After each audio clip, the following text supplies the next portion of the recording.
Welcome to the Game and Party channel. I'm Erica, here with an overview for City of the Big Shoulders, designed by Raymond Chandler III and published by Parallel Games. City of the Big Shoulders plays 2 to 4 players in approximately 4 hours. It is an economic game with both 18xx style stock mechanics and Euro style gameplay mechanics. The theme of the game is you are an investor seeking to rebuild Chicago after the Great Chicago Fire of 1871. In order to win, you need to be the player with the most personal money after 5 rounds or decades that occur during the game.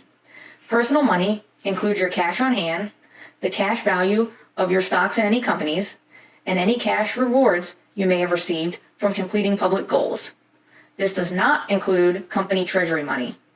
Player personal money must always be kept separate from company treasury money during the game. To start the game, each player will initiate a company by selecting a company charter, determining the initial share value for the company, and purchasing the 30% director stock certificate based on that initial share value. That player, that is the company director, will take actions on behalf of the company. The gameplay is broken down into 5 phases: the stock phase, the building phase, the action phase, the operating phase, and the cleanup phase. During the stock phase, players can sell any number of stock certificates from any number of companies. This will decrease the corresponding company's share value. Players can buy one, and only one, stock from any company. This money is paid directly to the company treasury. Players can also start new companies. During the building phase, each player will be dealt a certain number of buildings face down depending on the decade. Then, each player will simultaneously select one of those buildings to put into play. It's put into play in a space matching their player color and the current decade. Buildings grant different actions for the players owning the buildings and the company partners or workers using the buildings. Buildings also determine the number of workers in the job market.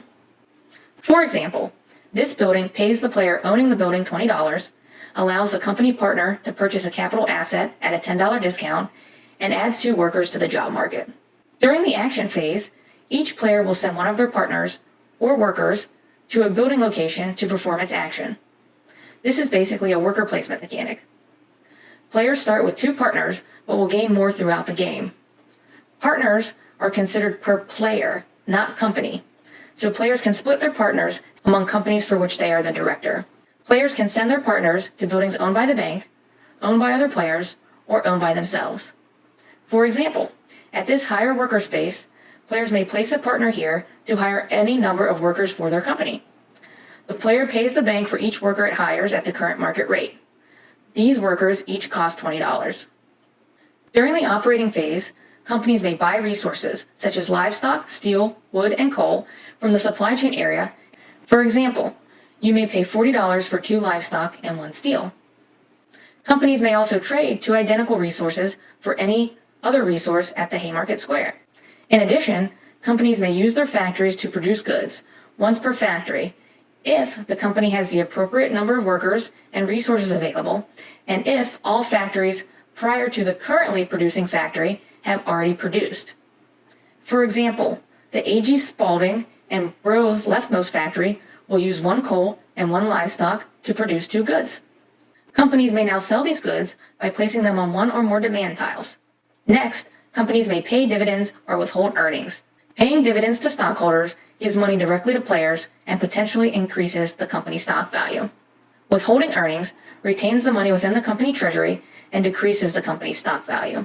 During the cleanup phase, the game board is reset for the following decade. The game ends after 5 decades.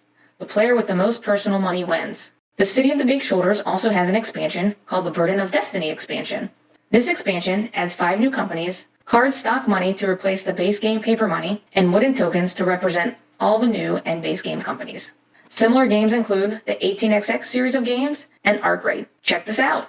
Thanks for watching. If you enjoyed this video, please give it a like and subscribe to our channel. Also, check out our podcast, and you can find us on all of our social media sites on gameandparty.com. See you on the next video.